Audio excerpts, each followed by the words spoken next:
white women, women that are married to conservative men who tend to be white women. This one is going out to you guys.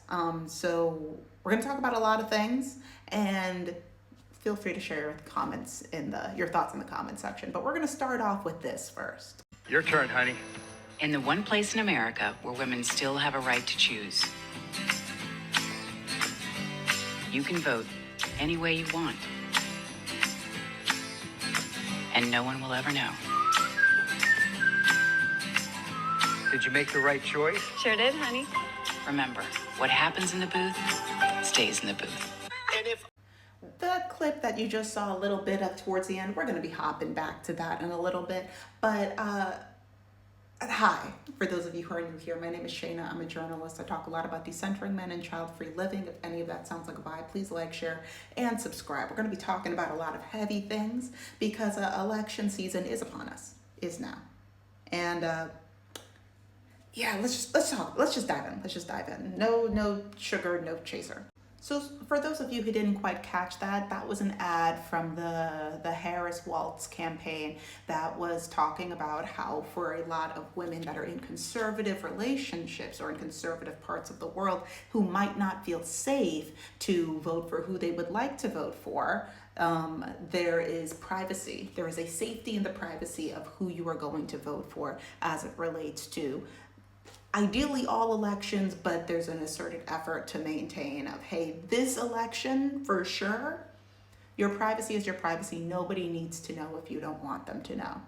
And this was targeted clearly to white women. Why? Because I'm going to be referring to my handy dandy on this. If domestic violence increases during sporting season, which I made a whole video about up here, how you get record numbers of domestic violence internationally when it comes to big sporting events, right? If this happens during sporting seasons, and the way that U.S. politics, especially as it relates to the presidential debates, it is set up to be like a game. You have left side versus right side. You've got red versus blue. It's two teams. It's going to be one big fight. Everybody, you got to make sure you cheer for your team. It's life or death. Elections are not this big of a deal in other parts of the world. I'm in Spain right now. I have friends from all over. The elections are not this big of a deal anywhere else, but it's set up like a sporting game. And if this is how men treat sporting games, and this is a sporting game that only comes up once every 4 years, yeah, there's a lot of people whose lives are going to be in danger.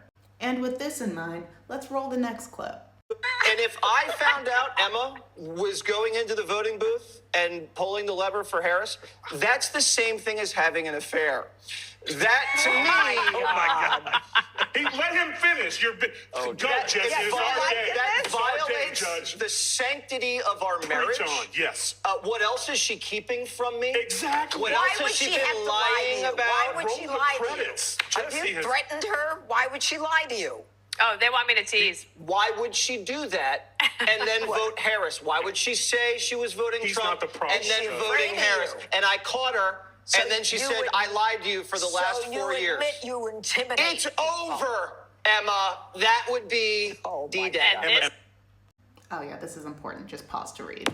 That last bit was basically saying how he has his current wife he got because he cheated on his previous wife.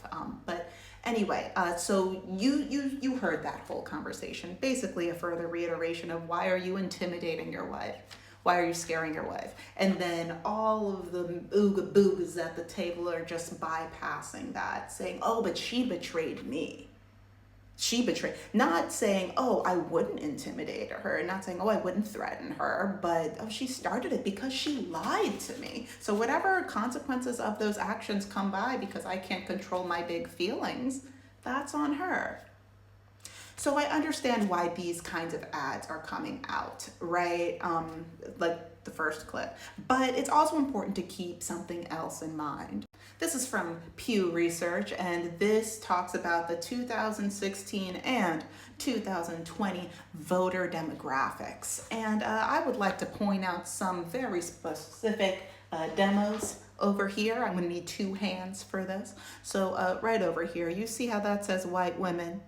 And you see how there's a 2-point lead in them voting for Trump in 2016.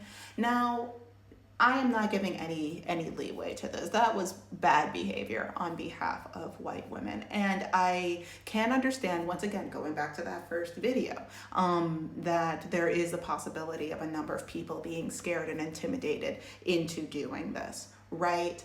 But I also do not just watch the news, but I listen to people's very public diary entries that they post on TikTok and on Instagram. And there are a lot of white women that will uphold white supremacy, even if that means shooting themselves in both kneecaps every election. So putting that out there. But why is this important? Because we're seeing a trend over here. That's a 2-point lead over there. This is a 7-point lead over here for Trump. Again, mind you, this is after we lost Roe v. Wade. This was after a lot of sad and scary things happened. But this still happened. Oops, so sorry. Just had to fact check myself. Roe v. Wade was overturned in 2022 by a Trump elected Supreme Court. Now, here are the points that make me sweaty and itchy. And for those of you who are on my platform and have aunts, grandmas, mothers, cousins, children that are in a conservative voting demographic, please, for the love of God, talk to them. Oh, but it could be uncomfortable, but I don't want to make Christmas all weird. People are dying, Susan. Some brief discomfort can save many lives in the long run, right? So here's the thing that I'm concerned about. So this was in 2016, this was Trump versus Hillary. Hillary just reminds a lot of people of their really boring, really boring aunt that it doesn't quite let loose at the family functions, right? But she was a reflection of she was a white lady. So there was an assumption for her campaign team. Oh, we're gonna have the white ladies in the bag. No. So that happened. And then after 6 years of absolute terror, breaking news every 15 minutes on the news, an increase happened. So what we're seeing here is a pattern. What we're seeing here is a pattern of growth. And I don't like that pattern. I don't like that pattern. So, point one. Point two, remember how I said that there's a lot of people out there, specifically white people out there, that would rather shoot themselves in the kneecaps than lose whatever power they are approximately around? The person that is going up against Donald Trump, a rapist, a criminal, a failed Nepo baby / entrepreneur, a social media reality star that says the most concerning things that he would love to be turned into reality. The figurehead behind Project 2025, which will gut human rights and environmental everything's, right? He's going up against a black woman, a black and brown mixed woman. White women, please, please, please hear me when I say this. We can't have this pattern keep patterning. You don't have to you could tell everybody that you voted for Trump if it's a matter of safety. I do understand that. But please, when you're in the booth, don't, please bring honor to us all.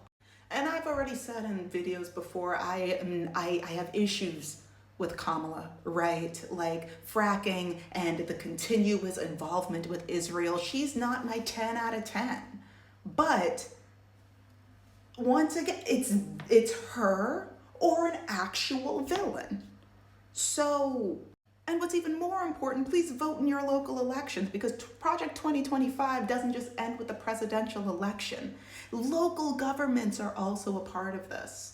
So please, please talk to your aunties. If you have any thoughts, please tippity type them away in the comments section. I'm gonna get some water.